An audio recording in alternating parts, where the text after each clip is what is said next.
I ask Mr. Webb this or any guests all the time. I still haven't done one with my butt cheeks, though.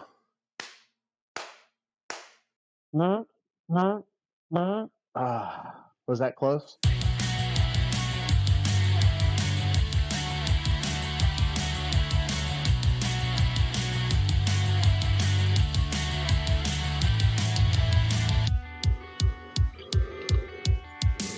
Hey everyone, it's me, it's us, it's all of us here. We're all meeting each other down here in the man cave. That's right. I've got my good buddies here. Actually, a very special guest along with Mr. C Webb. Mr. C Webb, if you would not mind introducing our special guest, I would be greatly appreciated for that. I don't know if he needs an introduction. I mean, there's really not anything that I could say that the man hasn't, already been precedented by. He's it's the man, the myth, the legend. It's Mr. Chris Morgan himself. Now, see, when you say it like that and you introduce me like that, people are going to call you a Morganite. You've heard that term before, so be careful of that. I've heard that, and I don't care. A Morganite. I don't care. That's right. We have Mr. the Legend, wMp. That's right. We have him in the room with us, folks. Yes, he's joining us with us, via phone right now because he is celebrating his holiday weekends up in the Hamptons, and the signal's so terrible up there. But at least he called us up to join us here on this amazing podcast that not only can you find us here on fucking YouTube, but you could find us on your favorite podcasting app. So for you folks out there that are downloading, streaming, it doesn't matter. You're getting all of our beautiful voices right now, including our special guests. Sorry to backtrack a little bit, but the thing that stood out on the whole thing was fucking YouTube. I mean, is that like Pornhub? Oh, you got to stick with it, baby. You just got to stick with it. Well, that if we're talking about Pornhub, stick with it is a whole new meaning. Okay. Kind of like Red Tube. It's just what I roll with. It helps, inspires me. Gotcha. Yeah. Red Tube? Yeah, we're missing out on some shit. Yeah, but seriously, we're here down in the man cave. Apparently, we're getting ready to have a circle jerk here in a moment, but no. But that's what we do here. We talk about all kinds of things, not just horror, cars, music, random shit. Boy, I'm ready, guys. I'm ready already. Meet Us in the Man Cave is now brought to you by Blue Chew and forhims.com. Oh, God. That's right. Get it on, bang the gong. Get it on, bang the gong. Need a few more of these. Are you getting sick and tired of always losing at hide and go seek? Well, go open a can of Meet Us in the Man Cave beer. It friggin' tastes awesome. Drink responsibly. Only available at Bubba. I got to ask my co-host, my partner in crime, Mr. Webb. Please. How you been doing, sir? How's life been treating you since we're celebrating the New Year's, by the way? Oh, well, I don't know if anybody can tell out there, but I'm very obviously on country internet now. And that's been mostly the thing that's been holding us up. Riverside's saving us. It is saving us. But in all honesty, I think I'm a little choppy. I'm a little behind. I don't mean to be disrespectful to our guests or anything, but man, I don't know what else to do. Just maybe it's the heat that's going to help. I don't have none of that here. I'm freezing my balls off. So for all you fine folks out there that are watching and listening, you have to realize Chris is out in a man cave that I have witnessed in person that we will be showing you in the future. It was technically a 2-car garage that has no heat. So that's some dedication right there to you folks. He's freezing his balls off right now. Yeah, heat's going to be installed next week. It'll be all right. It's really this internet issue that it's really griping my ass. I don't know what else to do. But we're on Frontier right now. We're getting 80 download and 4 upload. So it's not too good. Oh, welcome back, dial up. Yeah. Yeah. Shitty. You've got mail. And of course, as Mr. Webb has introduced our special guest here, you know what, Webb? I know for the longest time we have been talking about this gentleman behind us back here on the podcast, how we've been looking forward for him to join us here. Oh, yeah. Thank you so much, Morgan. Dude, Thank you for joining us. I really do thank you for appreciate it. coming in. How you been? Oh, well, thank you guys for having me, but we got to stop with this special guest stuff because uh, like we were saying before we went live, you know, we're human beings. We're all pieces of shit in our own way, every single one of us. So, if you want to say our special piece of shit guest, I that's fine, but the special guest stuff makes me feel like I'm more important than I am, and I'm definitely not. So, but But the to my pleasure, son, you are. it really. Yeah. I'm trying to To me, save you're myself a here. So Oh, okay. genius, sir. Okay. Well then for your son, I will take it. How's that? okay. Well, Zach, did you hear that? Yes, I did. Thank you, Mr. Morgan. See? Well, thank you, Zachary. But Scott, you're a good ventriloquist. I will give you that. He's speechless. You left him. You have, wow. You really accomplished something. I was just gonna say, for me, I mean, it's just I just respect you, man. I know it comes off as like I don't know the word for it, man crush. I don't know. Like I always talk about your work and how great of a dude you are, and it's just like, man, I respect your knowledge. I respect your experience. I respect the whole deal, man. So I will still use special guest. Forgive me. But Well, I appreciate that, but this is definitely a treat for me.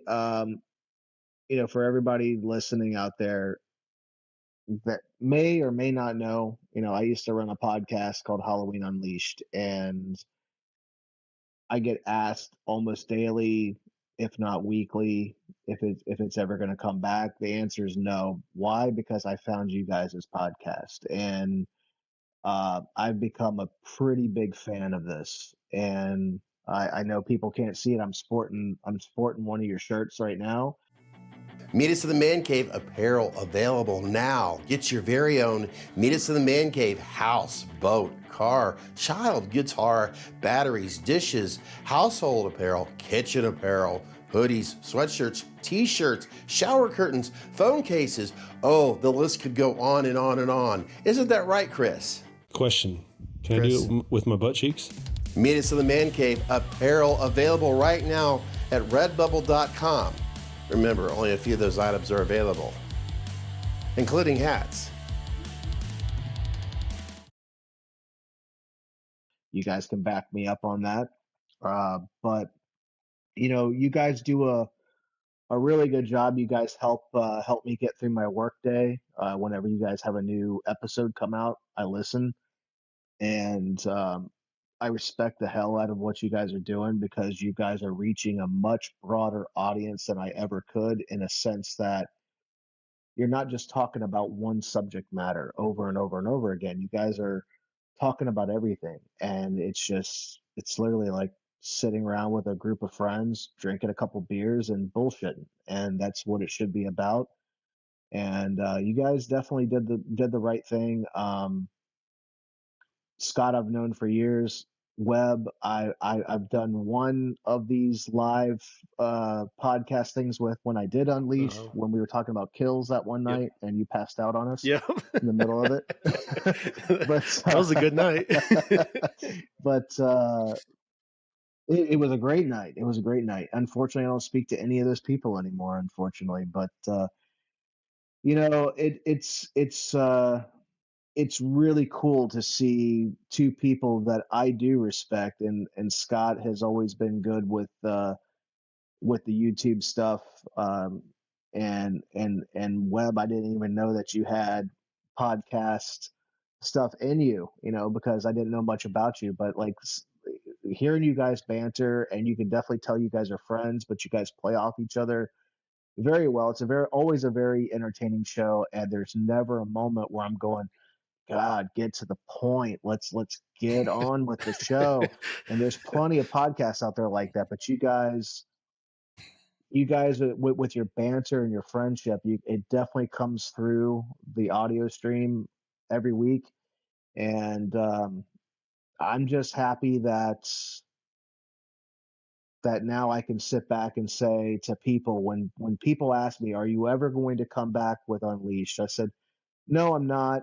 I may do a Facebook Live once in a while just to say hey and talk about something that is, relevant at the time. But I said, if you guys are looking for a podcast to listen to, there's two of my buddies that are doing a really good one. And it's because of that podcast that I know that they are light years more than what I ever wanted to be. So you guys are doing a great job, and I'm proud of both of you for sure. Dude, thank you for that.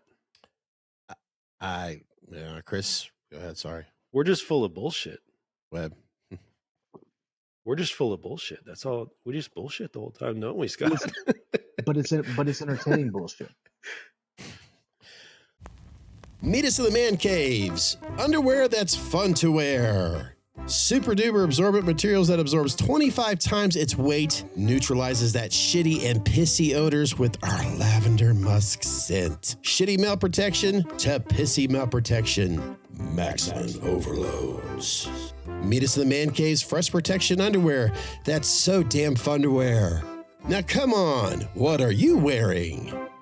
Only available at Bubba. I can't thank you enough. Those are, just thank you. It makes me feel proud. And Chris Webb, he's grown into, from day one, you could see how this is really, he's got a gift with it. He's great with his words. Mm-hmm. When we get into even the subject matters that are serious, it's like he's an artist with it. And I've tried to tell him that time and time again. And maybe it goes in one headset to another, but he's really good at it. Yeah, there's nothing in between his headsets. Except for his legendary ball cap. But no, Morgan, thank you so much. I really do appreciate it. And I want to ask you something real quick. It's related to Webb's situation with you being, and let's face it, you are a master at it. As long as you have been crafting the beautiful mask that we all love and adore so much, white mask production. With Webb's situation right now in his man cave, with the cool temperatures, and it's 30s, and maybe it's in the 40s right now in his room, and I'm just guessing, with no heat, is that going to cause any damage? That more than half of his collection is a mask that you have produced, that you created with your own two hands. Oh, yeah. Is that going to cause any, issues, the latex in that temperature? Not that I'm aware. Trust me, if I'm wrong, there'll be plenty of people that'll tell me I'm wrong. But if it was extreme heat, you would have issues. But as far as like extreme temperatures, the only time I've known, and this is just the only time I've known to latex having issues with the cold is when it's in liquid form. Just because, yes, latex is a natural compound because it comes from trees and the whole 9 yards. But there are other chemicals that make up the casting process of that latex to make the mask that I make and people like to wear. So my point is on that is if it was in liquid form, that's why it's like back when I was shipping latex or buying latex, I had to make sure I stocked up or stocked someone else up before the temperatures got too cold. Because if they got below 40 degrees in shipment, unless you did an overnight shipment, you can't guarantee that you're not going to get a barrel of latex that is going to be bad because it got too cold. But as far as it being cured, I don't think that there's an issue, but I could be wrong on that. There's a possibility that someone else may have their man cave out in a garage right now, lives in Ohio or in this colder climate, and I'm hoping that they are hearing this right now and they're like, I'm in the same situation. At least I'm getting somewhat information from somebody who has created this from a liquid form into what I'm holding right now, which is your mask that you created that was given to me, as I've stated so many times in this podcast, from Mr. Webb. Your economy. Your economy. Can we go there? Is that all right if I your economy? Yeah, Please correct me if I got any of it wrong. we can go there. What do you want to know? The economy 78. Can you give us a little, little story behind the mask about the economy mask? Yeah, You don't mind. so it really the economy, like, and there's a lot of people that ask me, like, what makes it an economy? It's just first of all, you don't get any customization on it. It's stock. It is what it is. It has already sculpted in eye cuts. The glue marks are already there. You're going to get a pretty much a very standard finish. A solid dark brown hair. So if you're one of those that, well, I prefer the blonde hair misted black, well, you're not going to get it on the economy. Um, you know, you might want to go to a Ghost 78, which is what the economy comes from. The Ghost 78, I put it back in clay, and I redefined some of the features so you weren't getting the same mask just in a stock form. Um, I I did something different with the jawline. I did something different with the V brow, with the cheek lines, with the eyebrows, and I reshaped the eye cuts just so that it was just more of a stock boogeyman mask, and really that's really what you're getting. And it's no different latex, no different hair, really. Like as far as the fiber goes, it's a chocolate brown versus it being a medium brown or sandy brown or a blonde sprayed black. It's just a stock, and that's really what makes it economy. And the reason I did that is the less customization I do, like anybody that's listening to this that's ever worked in, let's just say, the automobile industry, you can change your own oil all you want. You can change your brakes all you want. And yeah, you may save on the labor, you may save on the time or not time, but you may save on the labor. But you know, anything that you do custom or anything that you take and do somewhere else and pay someone to do, there's going to be labor costs involved. And the more customizations you have, the labor cost goes up. So what I wanted to do is I wanted to eliminate all the customization and all of the back and forth, back and forth, back and forth. This is what you're going to get, like it or not, for a set price. And since we are living in tougher times, people still want masks to collect. They want something better than that is off the shelf, bought in a store. They want the independent stuff, but they want like a either rehauled price tag.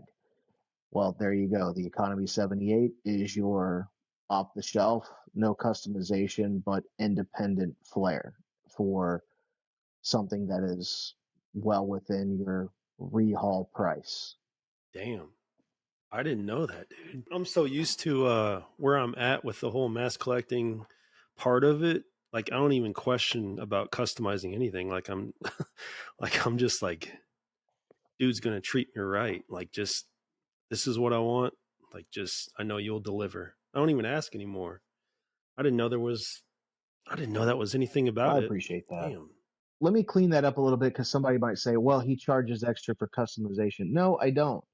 I build the customization into each of my prices because I know that there's going to be customization, but at the same time, time and labor, everything is time and labor. Like the more time, the more labor you spend, it drives up the cost. It just does. I mean, it's like that in every single aspect of any business. Why would it be any different here? Naturally, of course, as Morgan thankfully is explaining, the man who is responsible for this mask, and I'm doing my best to model it. I mean, imagine, let's say you're a guy my size who's naturally not skinny anymore, and you're always like, but I can't find a mask that fits me right. Morgan, I'm going to pretend like I don't know the difference between, hey, ladies, Mr. Big here. The economy, about what size is this? I think the one that you have is about 24, 24 and a quarter. Like, but if anybody that's ever shopped anything with me before, first and foremost, I do various sizes on pretty much everything that I do. 25-inch of mine doesn't fit you. I'm sorry, I can't do a 26. 25 is my limit, but I will go as small as a 23. But what you have is 24 and a quarter. I try to, think of everybody's head size, but for that less than 1% that has a 26-inch head, I'm sorry, I can't help you. Yeah, you got a 24 and a quarter, and yeah, that's what So yours there you is. go. That thing is beautiful. If, as you can tell, I don't have a tiny little face, but this thing fits me perfectly. If I chose to buy, let's say, want to purchase an economy mask, reach out to White Mask Productions, and I want to wear something for Halloween. There you go. Just say, I look about Scott's size. Bingo. Beats the hell Can out I of. can I just sneak this in here too? This Sure. is something that piggybacks off of that. Sure. Is Webb will be the first one to tell you is I have a 14-day trade out policy, no questions asked. If something doesn't fit you right, okay, if it's too big, contact me immediately. I'll pay to ship it back, and we'll try to get you in a proper size. I try to take all my pictures naturally. Some people say, hey, how come you don't do costume shots, or how come you don't do stylistic shots? I try not to do that. I know that there's a lot of artists who get into a lot of that stuff, and I am not saying anything bad about that. There's some beautiful pictures that are taken out there of, and if they want to get into doing that, more power to them. That is totally up to them and acceptable. But for me, I want to try to stay as true to what I created for you as possible with no edits. Um, and but if you get a mask from me and it does not look like it does in the pictures, once again, contact me. I will trade it out if you're not happy. It's that simple.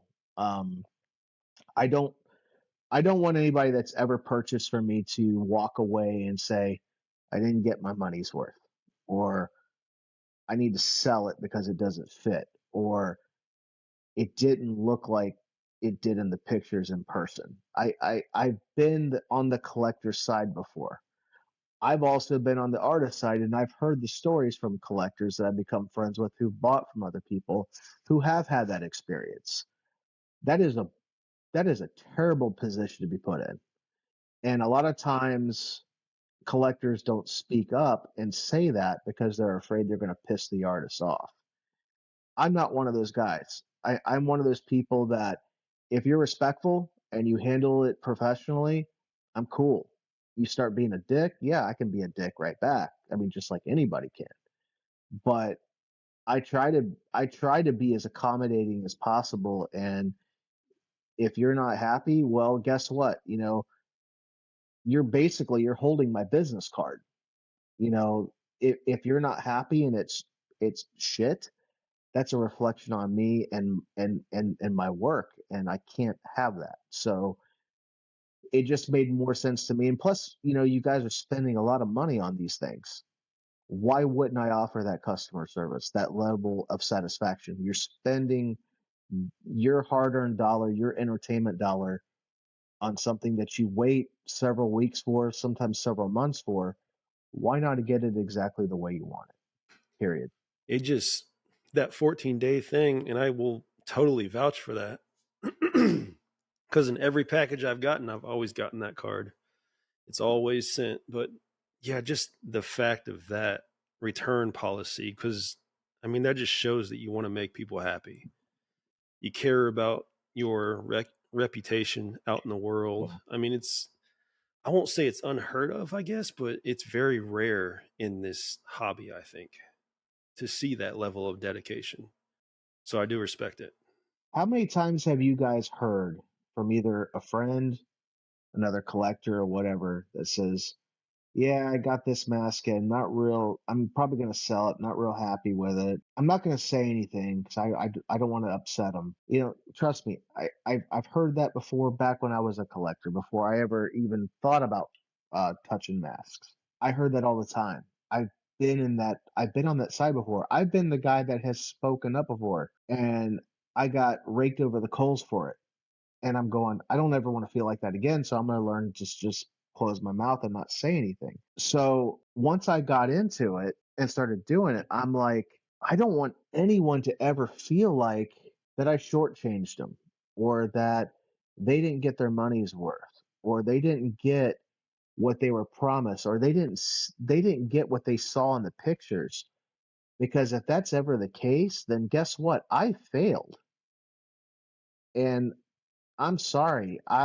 If I've got to redo it 100 times, I'll redo it 100 times, as long as you end up with what you want.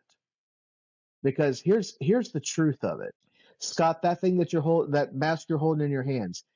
If if if you got it and you weren't happy with it, and you said, "Hey," and let's just say this was a customizable mask. These are pretty standard. So maybe this is a bad example, but let's just say that was a Ghost 78 that you're holding. That's fully custom.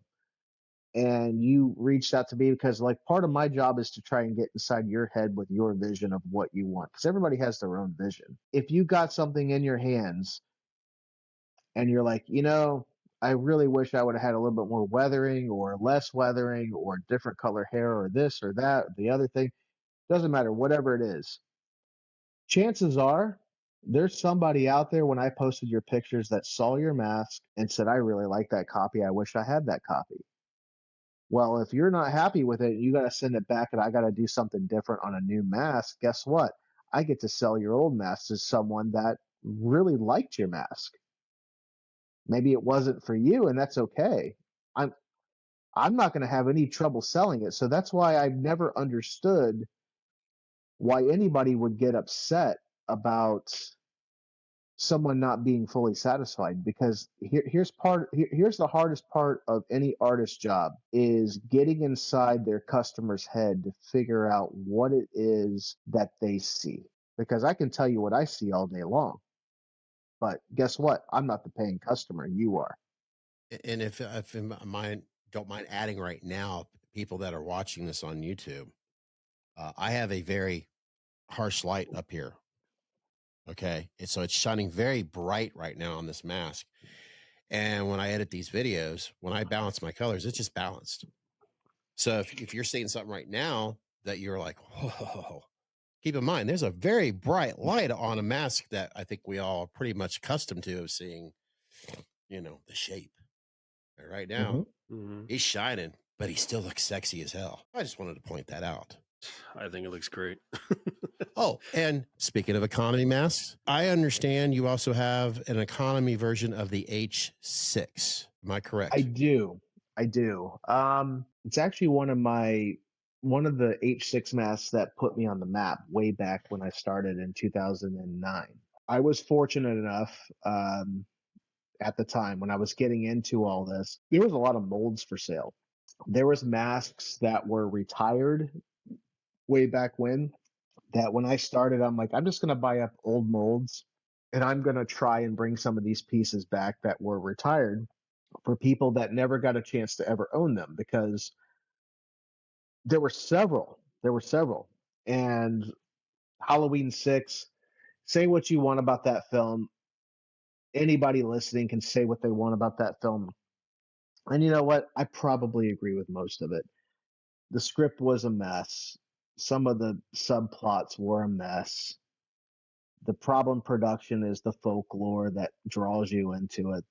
Come on, what they got right, they got really right. The mask looked fucking great. The music, the soundtrack, the atmosphere. It was the first Halloween film I ever saw in theaters, so it was like, it holds a special place in my heart. But I was always very, very, very fond of the mask. No, it's not the original. I will give you that. It's not the original, but it is the best.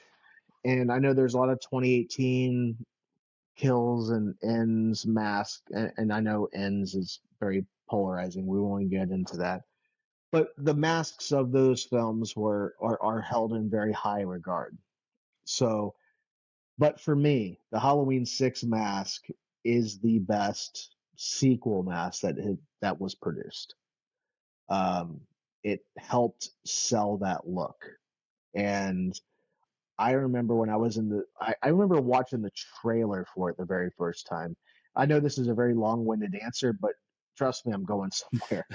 Um, Enjoy yourself. That's why we want you here. Absolutely, absolutely. when I first saw the very first trailer back in '95,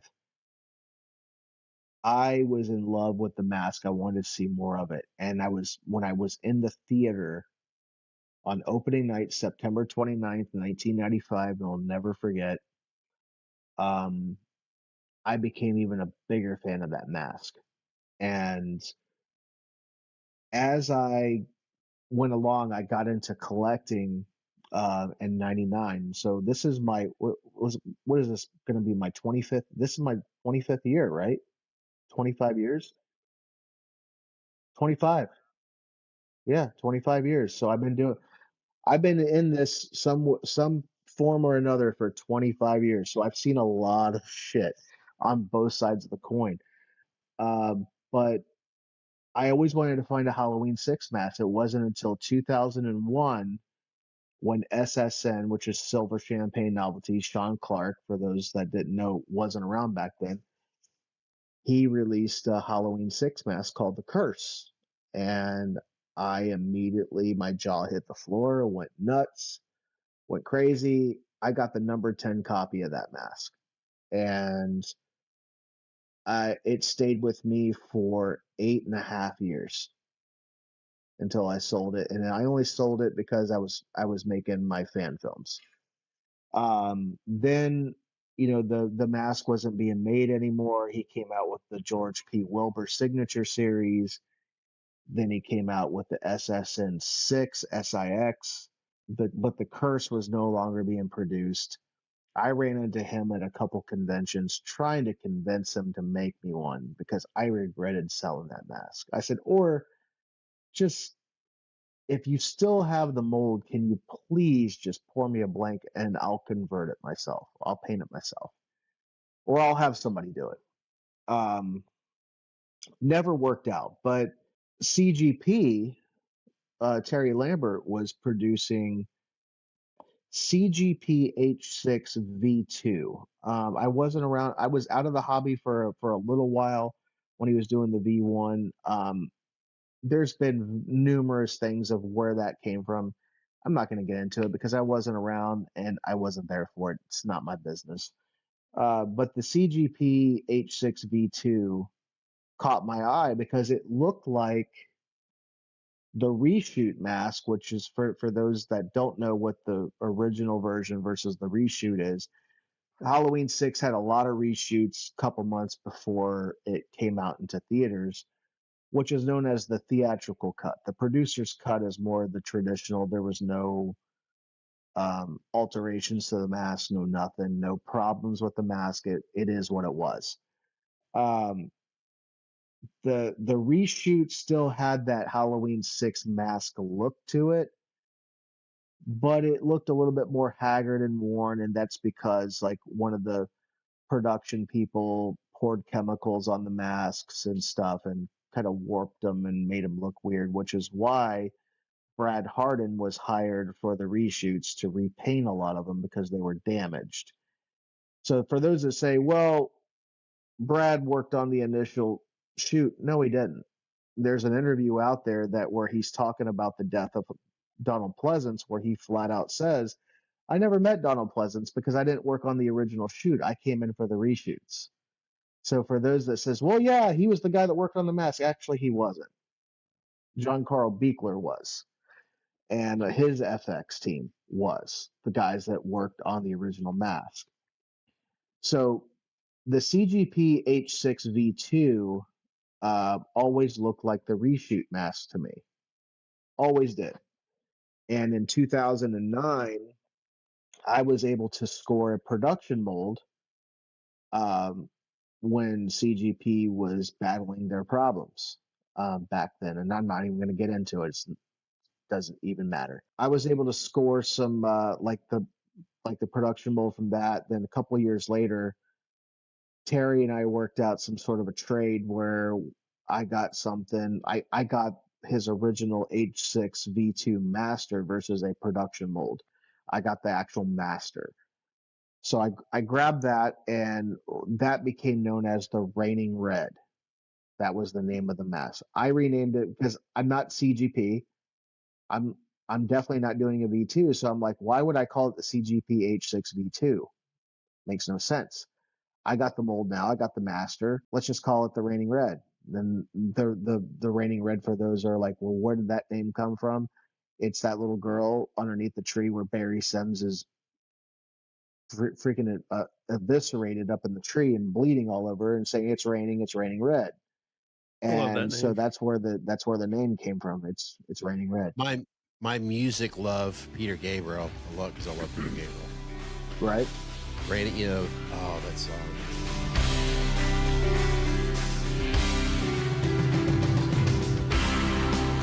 Red rain is coming down. Red rain. Red rain is pouring down all over me. Yeah, but I think of that song every time. No, it's fine. It's fine. In the concerts. That's, we all relate what we love. You know what I mean? Oh yeah. Sure. I hear the song. Yeah, absolutely. Absolutely.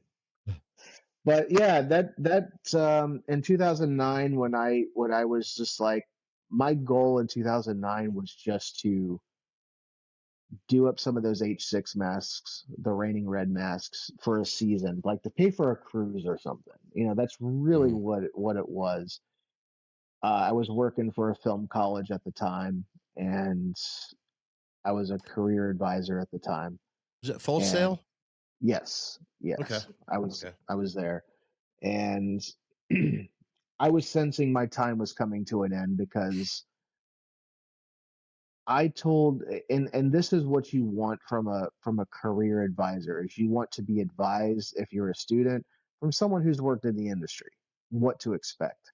Full Sail had a very big problem with the fact that I was brutally honest with people, and I didn't give them their pamphlet, this is what you're going to be Spielberg when you graduate here speech. I'm sorry. I'm not gonna lie to people that are gonna have $80,000 loans that they got to repay in 6 months. My job as your advisor is to advise you, to put you in the best place to be able to pay back those loans, to get into the industry, teach you how to fish, basically. So I'm not going to sit here and blow smoke up your ass. If you're telling me that you're going to Silhouette Falls, South Dakota, there's no film production there. You might want to go somewhere else, and they didn't like that. But once I started sensing that my time was coming to an end there because of those things, I ramped up production. I started buying other molds. But back on the Raining Red, that was a staple in early years of wMp for several years before I came out with the Wicked Red, the Wicked Red is just a retool of that.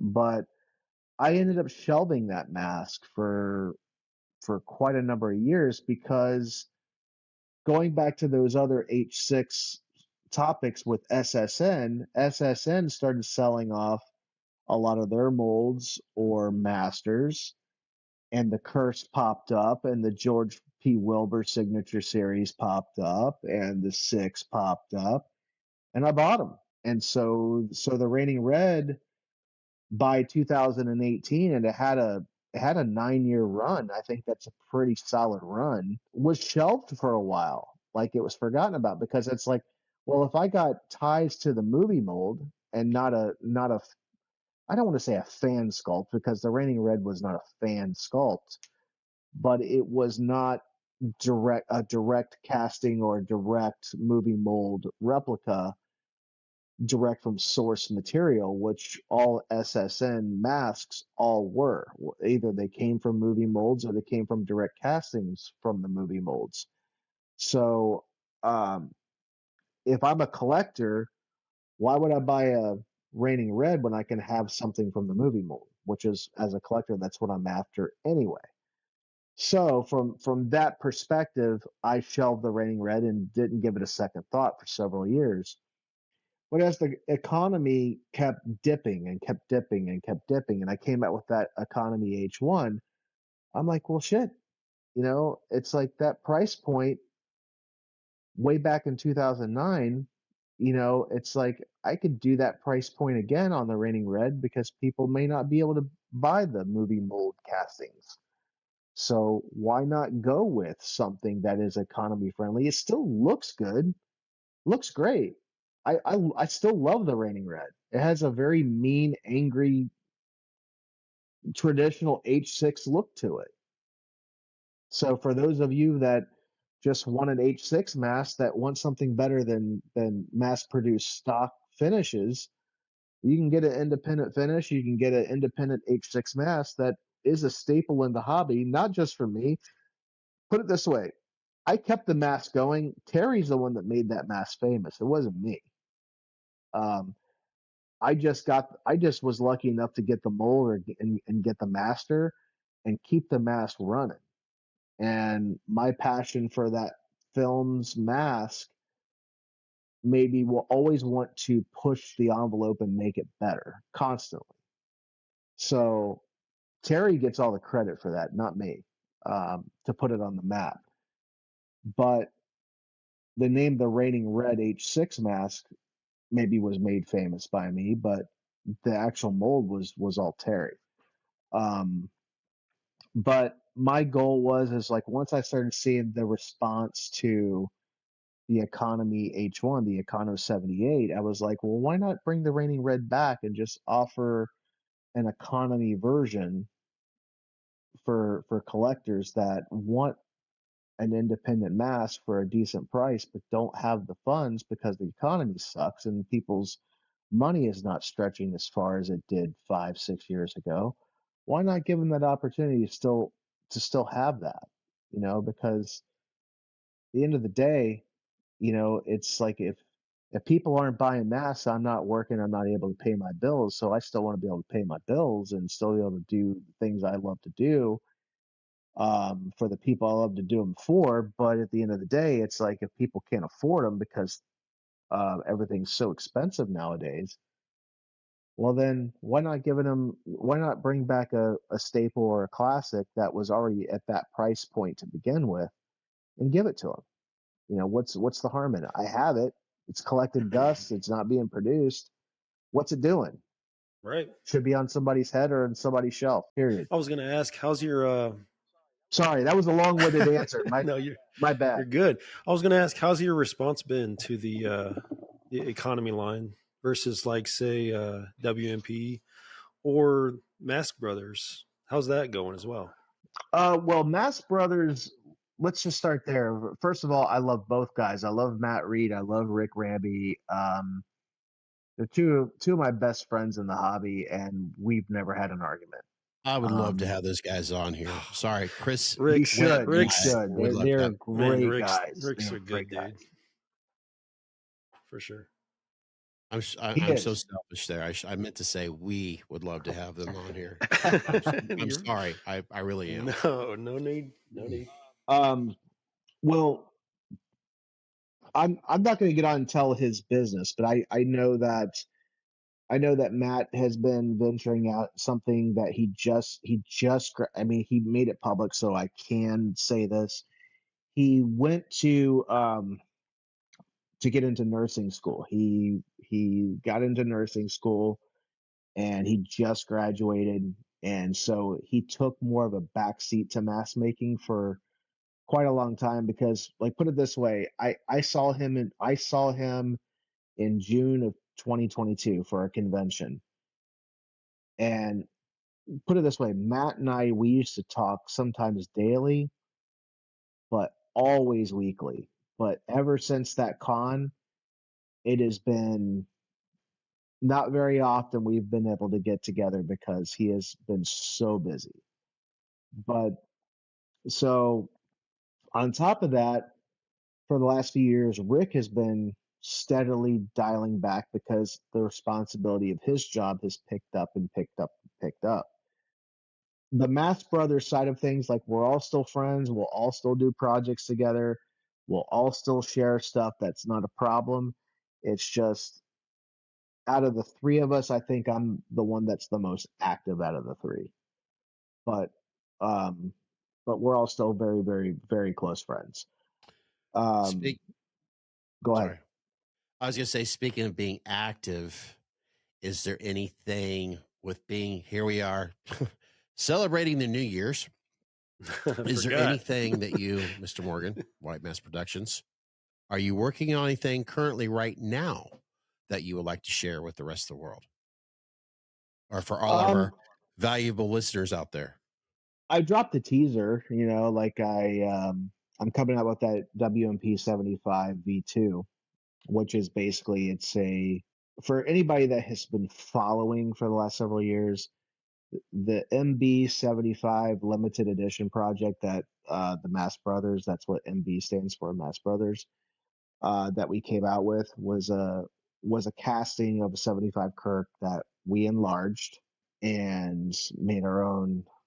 I don't want to say modification because there really wasn't any modifications. It's just whenever you enlarge something, you've got to try and bring it back to the look of the source because you're stretching it, you're growing it, so naturally it's going to elongate or it's going to do this or it's going to do that.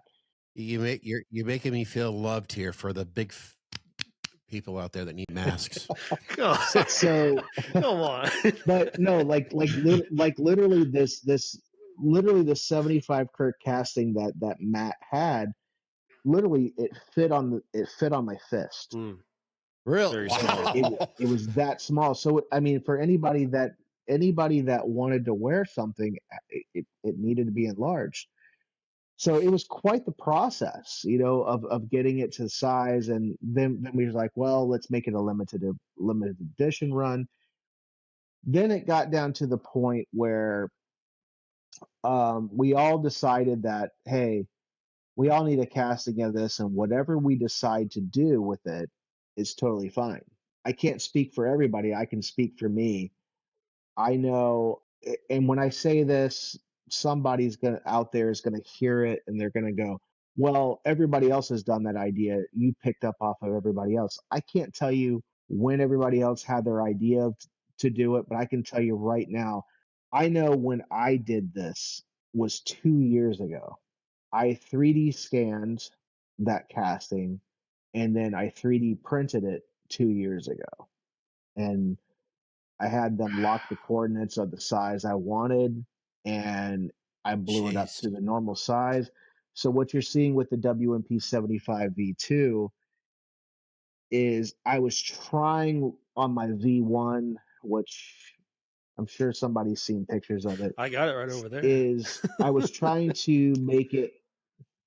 Yeah, I was trying to make it. Here, let me go. Almost a continuation of. Yeah, go ahead. I was trying to make it more of a continuation of the MB 75 since it was a limited edition run. But I wanted that MB project to stay its own because that's something that us three did together. And I'm like, I don't want to just come out with another MB 75. I want it to be special. There you go. That's it.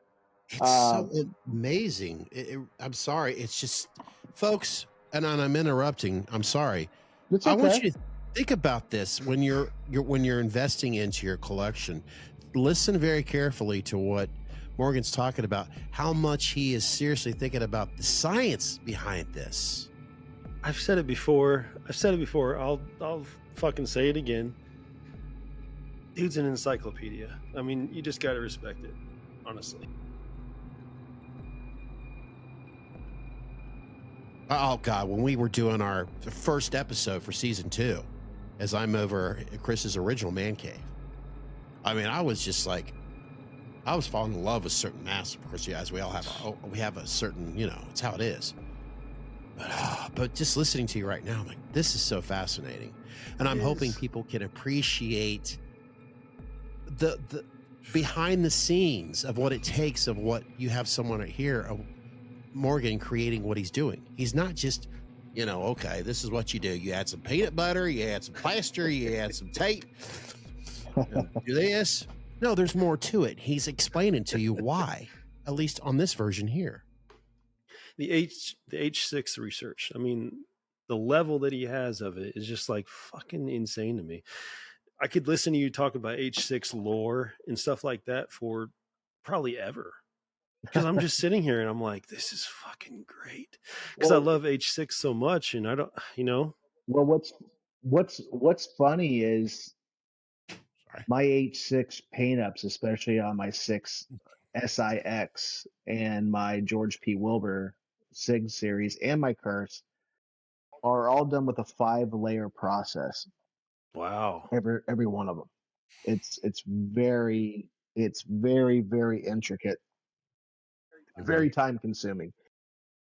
But back on this Kirk, Oh yeah, my bad. I took that 3D print that I've had done for 2 years and I molded it, and all it needed was a little detail added to the brows. 3D printing has come a long way, but it's still not perfect. Still not perfect. And so there needed to be like some of the detail that was already there, but maybe that wasn't depth wise there, needed to be put back. So my process was to go clean up the 3D print and put back in the detail that originally was in that scan. It was all there. It just needed to be enhanced just a little bit. And when I say enhanced, I'm not talking about a full refinement. I'm just saying just popped here and there, just dialed in a little bit, cleaned up. And that's really all it is. So the wMp 75 V2 is really the source material of that 3D scan and print.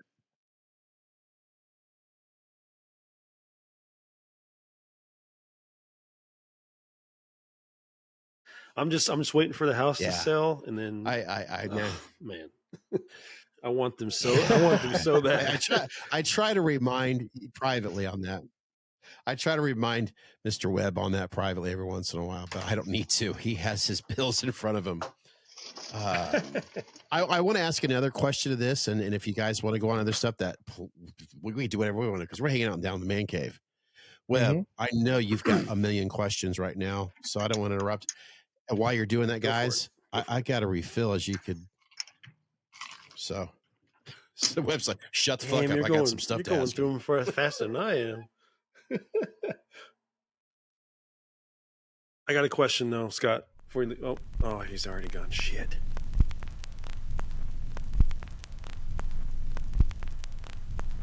Chris and I want to thank you for listening or watching Meet Us in the Man Cave.